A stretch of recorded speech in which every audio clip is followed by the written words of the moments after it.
You ask Tiger to solve. This deals with linear equations with one unknown. The final result is d equals 6. Let's solve it step by step. Simplify the expression. Expand the parentheses. Simplify the arithmetic. Group all d terms on the left side of the equation. Subtract 2d from both sides. Group like terms.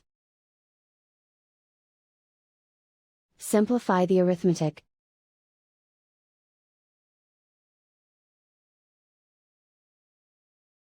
Group all constants on the right side of the equation.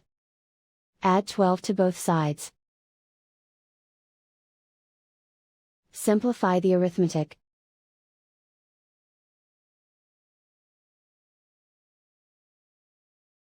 Isolate the d. Divide both sides by 2. Simplify the fraction. Find the greatest common factor of the numerator and denominator.